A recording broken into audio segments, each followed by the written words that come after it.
அனைவருக்கும் வணக்கம். நம்ம டெய்லியும் டிஸ்கிரிப்டிவ் டைப் கரண்ட் அஃபேர்ஸ்ல ஒவ்வொன்னா பார்த்துட்டு இருக்கோம். அதுல இன்னைக்கு என்ன பார்க்க போறோம் அப்படின்னா, நேஷனல் ஸ்போர்ட்ஸ் பாலிசிய பத்தி பார்க்க போறோம். சரிங்களா? ஸோ ரீசென்ட்டா நம்ம கேபினெட் வந்து நேஷனல் ஸ்போர்ட்ஸ் பாலிசிய வந்து அப்ரூவல் குடுத்திருக்காங்க. தேசிய விளையாட்டுக் கொள்கை. இந்த தேசிய விளையாட்டுக் கொள்கைய பொறுத்தவரைக்கும் பார்த்தீங்கன்னா, பழைய பாலிசி 2001ல வந்த பாலிசிய ரீப்ளேஸ் பண்ணிட்டு, இப்ப புது பாலிசி அப்படிங்கிறத கொண்டு வந்திருக்காங்க. இதோட அப்ஜெக்டிவ் என்ன அப்படின்னு சொல்லி பார்த்தீங்கன்னா, இந்தியாவ குளோபல் ஸ்போர்ட்டிங் பவர் ஹவுஸா மாத்தணும். அதாவது விளையாட்டுத் துறையில இந்தியாவ ஒரு வல்லரசா மாத்தணும் அப்படிங்கிறது தான் இதனுடைய முக்கியமான அப்ஜெக்டிவ். அதே மாரி அ வரக்கூடிய 2036 ஒலிம்பிக்ஸ டார்கெட் பண்ணி இந்த ஒரு பாலிசிய வந்து கொண்டு வந்திருக்காங்க. அதுல இந்தியாவோட பெர்ஃபார்மன்ஸ் வந்து நல்லா இருக்கணும். என்ஹான்ஸ்டு பெர்ஃபார்மன்ஸா இருக்கணும். அப்படிங்கிற ஒரு தொலைநோக்கோட கொண்டு வரப்பட்ட ஒரு பாலிசி தான் இந்த ஸ்போர்ட்ஸ் பாலிசி. இந்த பாலிசில 5 பில்லர்ஸ் வந்து இருக்கு. என்னென்ன பில்லர்ஸ்னா, எக்ஸாம்பிள் இந்த 5 பில்லர்ஸையும் நம்ம சொல்ற மாரி இருக்கும். ஓகேவா? Excellence on the global stage அப்படிங்கிறது ஒரு பில்லர். அடுத்ததா பார்த்தீங்கன்னா, நமக்கு ஸ்போர்ட்ஸ் ஃபார் எக்கனாமிக் டெவலப்மென்ட் தேசிய விளையாட்டு கூட்டமைப்புகளின் திறன் மேம்பாடு அப்படின்னு சொல்லி குடுத்திருக்காங்க. அதாவது அடுத்ததா பார்த்தீங்கன்னா, ஸ்போர்ட்ஸ் ஃபார் சோசியல் டெவலப்மென்ட் சமூக வளர்ச்சிக்காக விளையாட்டு அப்படிங்கிறது.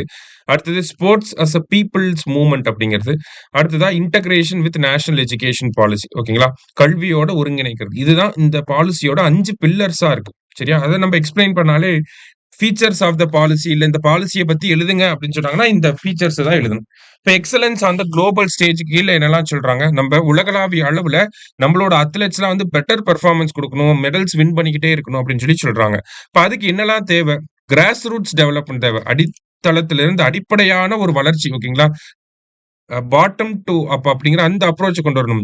கிராமப்புறங்கள்ல இருந்து நம்ம டேலண்ட் ஐடென்டிஃபை பண்ணி, அத நர்ச்சர் பண்ணி, டெவலப் பண்ணி, நம்ப வந்து அத்லெட்ஸ டெவலப் பண்ணணும். அதுக்கு ஸ்போர்ட்ஸ் இன்ஃப்ராஸ்ட்ரக்சர் அப்படிங்கிறது தேவைப்படுது. வேர்ல்ட் கிளாஸ்ல இன்ஃப்ராஸ்ட்ரக்சர் இருந்தா தான் அத்லெட்ஸ் ட்ரெயின் பண்ண முடியும். அது ரூரல் ஏரியாஸ்லயும் இருக்கணும், அர்பன் ஏரியாஸ்லயும் இருக்கணும்.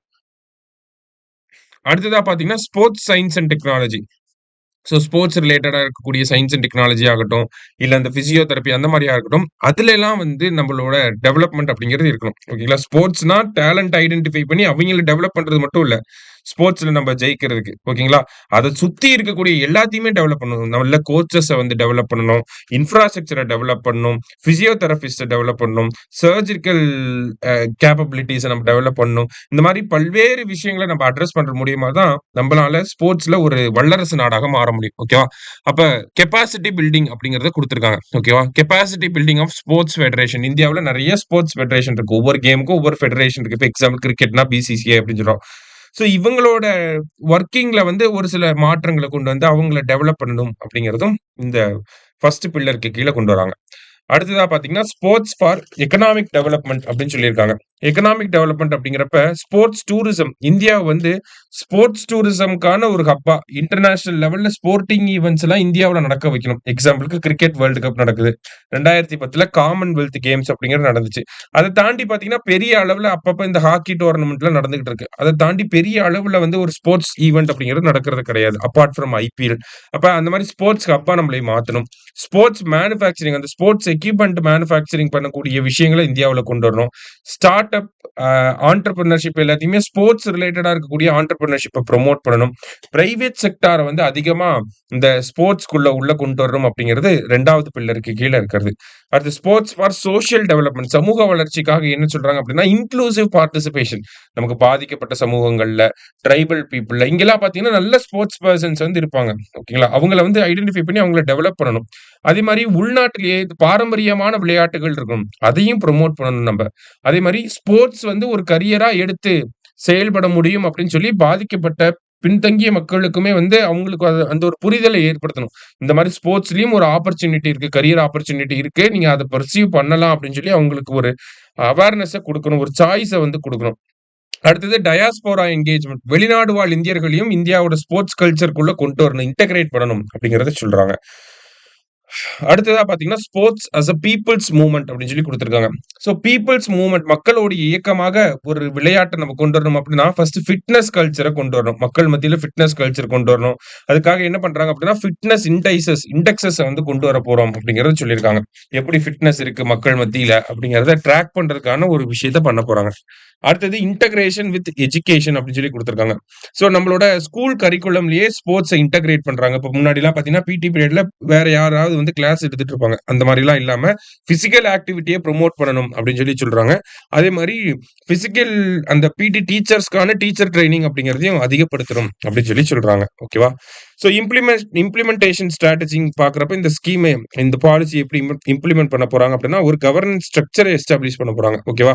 இந்த பாலிசிய கரெக்ட்டான முறையில இம்ப்ளிமெண்ட் பண்றதுக்காக ஒரு ஃப்ரேம் ஒர்க்க வந்து கொண்டு வரப்போறோம் அப்படின்னு சொல்லியிருக்காங்க. அதிகமா பிரைவேட் செக்டாரோட பார்ட்டிசிபேஷன் அவங்களோட சப்போர்ட்ட வந்து டிபெண்ட் பண்ணி இருக்க போறோம் நம்ப. அதே மாரி technology and innovation AI, big data இந்த மாதிரியான விஷயங்கள வந்து ஸ்போர்ட்ஸ் பெர்ஃபார்மன்ஸ வந்து மானிட்டர் பண்றதுக்காக, அ அத்லட்டோட ப்ராக்ரஸ வந்து மானிட்டர் பண்றதுக்காக உள்ள கொண்டு வரப்போறாங்க. அதுதான் மானிட்டரிங் ஃப்ரேம்வொர்க் அப்படின்னு சொல்லி சொல்றாங்க. ஓகேங்களா? ஒவ்வொரு டார்கெட்ட வச்சு, அந்த டார்கெட்டுக்கு ஏத்த மாரி அத்லட்ட ட்ரெயின் பண்றது. அதான் பெஞ்ச் மார்க் செட்டப் பண்றது. அந்த பெர்ஃபார்மன்ஸ் இண்டிகேட்டர்ஸ வந்து அனலைஸ் பண்றது. இந்த மாரியான விஷயங்கள வந்து நமக்கு மானிட்டரிங் ஃப்ரேம்வொர்க்குள்ள கொண்டு வரப்போறாங்க.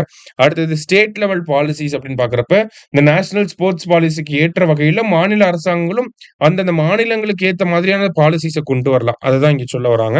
அதே மாரி ஹோல் ஆஃப் கவர்ன்மென்ட் அப்ரோச் அப்படின்னா, இந்த ஸ்போர்ட்ஸ்ங்கிறப்ப ஸ்போர்ட்ஸ் மினிஸ்ட்ரிய மட்டும் நம்ம இன்க்ளூட் பண்ணாம, எல்லா மினிஸ்ட்ரி, எல்லா டிபார்ட்மென்ட்டும் ஒருங்கிணைந்து செயல்பட்டா தான் நமக்கு ஸ்போர்ட்ஸ் டெவலப் பண்ண முடியும். அப்படிங்கிறது தான் இந்த ஹோல் ஆஃப் கவர்ன்மென்ட் அப்ரோச் அப்படின்னு சொல்லி குடுத்திருக்காங்க. சரியா? அடுத்தது. இப்போ இத டைனமிக்கா இப்ப டைரக்ட் கொஸ்டினா கேட்கணும்னு நெனச்சாங்க அப்படின்னா, ஃபீச்சர்ஸ கேட்கலாம். கவர்னன்ஸ் அந்த இம்ப்ளிமெண்டேஷன் ஸ்ட்ராட்டஜிய கேட்கலாம். இத டைனமிக்கா கேட்கணும்னு நெனச்சாங்கன்னா, importance of sports to economic and social development. பொருளாதார மற்றும் சமூக வளர்ச்சிக்கு விளையாட்டின் முக்கியத்துவம் என்ன? அப்படின்னு சொல்லி கேட்கலாம். சரிங்களா? சோ அப்படி பார்க்கிறப்ப என்ன சொல்லலாம் அப்படின்னா, revenue generation and economic growth அப்படிங்கிறத ஒரு பாயிண்ட்டா குடுக்கலாம். சரிங்களா? Revenue generation and economic growth அப்படிங்கிறத ஒரு பாயிண்ட்டா குடுக்கலாம். எப்படி? இப்ப உதாரணத்துக்கு எக்ஸாம்பிள்க்கு வந்து டோக்கியோ ஒலிம்பிக்ஸ இங்க குடுத்திருக்காங்க. டோக்கியோ ஒலிம்பிக்ஸ் ஜப்பான்ல ஒலிம்பிக்ஸ் நடந்தனால, அந்த நாட்டோட எக்கானமிக்கு ஒரு 8 பில்லியன் வந்து கான்ட்ரிபியூஷன் வந்துச்சு. 8 பில்லியன் அமெரிக்கன் டாலர்ஸ் கான்ட்ரிபியூஷன் வந்துச்சு. அப்ப இது ஒரு எக்கனாமிக் குரோத்க்கு ஹெல்ப் பண்ற வகையில இருக்கு அப்படின்னு சொல்லி சொல்றோம். அடுத்ததா infrastructure development and job creation அப்படின்னு சொல்லி குடுத்திருக்காங்க. சோ, இந்த இடத்துல நம்ம என்ன பார்த்திருக்கோம் அப்படின்னா, நேஷனல் ஸ்போர்ட்ஸ் பாலிசி அப்படிங்கிறது ஒண்ணு வந்திருக்கு. அந்த ஸ்போர்ட்ஸ் பாலிசி மூலியமா இந்தியாவுல ஸ்போர்ட்ஸ எப்படி டெவலப் பண்ண போறாங்க அப்படிங்கிறத நம்ம பார்த்திருக்கோம். அப்ப இந்த ஒரு விஷயத்த நம்ம எழுதுறப்ப நமக்கு கேட்கறாங்க அப்படின்னா, டைரக்ட்டா கேட்கலாம். ஓகேவா? டைரக்ட்டாவே இம்பார்ட்டன்ட் ஃபீச்சர்ஸ் இல்ல இம்பார்ட்டன்ட் புரோவிஷன்ஸ் அதுல என்ன சொல்லப்பட்டிருக்கு அப்படிங்கிறது டைரக்ட்டாவே நமக்கு கேட்கலாம். நேஷனல் ஸ்போர்ட்ஸ் பாலிசிய பத்தி எழுதுங்க அப்படின்னு சொல்லி ஒரு 10 மார்க்காவோ இல்ல 15 மார்க்காவோ கேட்கலாம். சரியா? இப்படி கேட்கிறப்ப ஸ்போர்ட்ஸ் பாலிசினா என்ன? அப்படிங்கிறத அதனுடைய ஒரு அப்ஜெக்டிவ வந்து சொல்றோம். அடுத்தது எந்த பாலிசிய ரீப்ளேஸ் பண்ணுது அப்படிங்கிறத சொல்றோம். அடுத்தது முக்கியமான அப்ஜெக்டிவ்ஸ்ன்னு போட்டு நம்ம அந்த 5 கீ பில்லர்ஸையும் வந்து எக்ஸ்பிளைன் பண்ற மாரி இருக்கும். ஓகேங்களா? 5 பில்லர்ஸ் இருக்கு இந்த பாலிசில. அப்ப அந்த 5 பில்லர்ஸ எக்ஸ்பிளைன் பண்ணிட்டு எப்படி இம்ப்ளிமெண்ட் பண்ண போறாங்க அப்படிங்கிற இம்ப்ளிமெண்டேஷன் ஸ்ட்ராட்டஜிய குடுத்துட்டு வே ஃபார்வர்டா நம்ம குடுக்கலாம். வே ஃபார்வர்டுங்கிறப்ப நம்ம என்ன சொல்லலாம்? இந்த மாதிரி ஒரு ஹோல் ஆஃப் கவர்ன்மென்ட் அப்ரோச் இருக்கிறப்ப, இந்தியாவுல ஸ்போர்ட்ஸ் கல்ச்சர வந்து நல்லாவே டெவலப் பண்ண முடியும்.